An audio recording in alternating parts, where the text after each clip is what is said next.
오늘의 사회 이슈를 홍희연 기자가 종합해드립니다. 오늘의 이슈 포커스입니다. 국회 입법조사처가 유엔의 사무총장 공직 제한 결의안에 대해 유엔이나 회원국의 불이익이 되지 않으면 종사하는 것은 가능하지만 결의안 준수 노력은 해야 한다는 뜻이라고 유권 해석을 내렸습니다.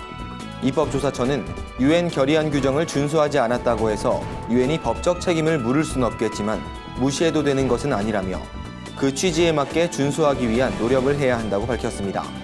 이는 본격적인 대권 행보에 나선 반기문 전 유엔 사무총장에 해당되는 것으로 반 전 총장 측이 어떤 입장을 내놓을지 관심이 모아지고 있습니다.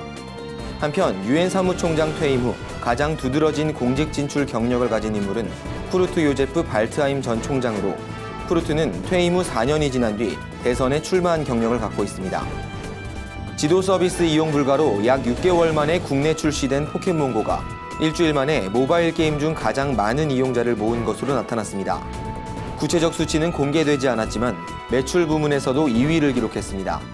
포켓몬고는 작년 7월 북미 등지에서 발매돼 첫 5개월 동안 세계 매출액이 우리 돈으로 9,471억 원에 달할 정도로 큰 인기를 끌었습니다.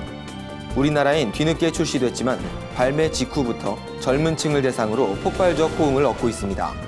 전문가들은 국내 발매와 동시에 설 연휴가 시작되면서 이용객이 크게 는 것으로 분석했습니다. 이번 설 당일 고속도로를 이용한 차량이 역대 최대치를 기록했지만 차량 흐름은 전년보다 오히려 원활한 것으로 나타났습니다. 한국도로공사에 따르면 이번 연휴 평균 교통량은 420만 대로 지난해보다 6.8% 증가했습니다.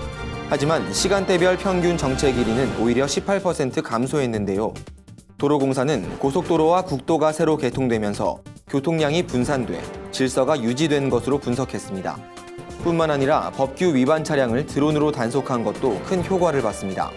이 밖에도 고속도로 휴게소 화장실 이용 차량을 졸음 쉼터로 분산하면서 통행이 원활해지기도 했습니다.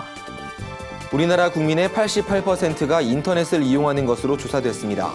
이는 국제전기통신연합 175개 회원국 중 1위를 기록한 수치입니다.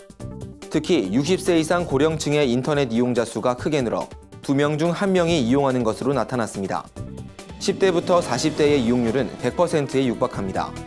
대부분 쇼핑과 SNS, 인터넷 뱅킹을 주로 사용하고 있었습니다. 이용 시간은 주당 14.3시간으로 전년 대비 0.6시간 증가했고 이용 빈도는 주 1회 이상이 가장 많은 비중을 차지했습니다. 미래부 장석영 정책관은 우수한 국내 인터넷 인프라를 활용해 다양한 서비스가 나올 수 있도록 정책적 지원을 아끼지 않을 것이라고 밝혔습니다. 구티비 뉴스 홍우연입니다.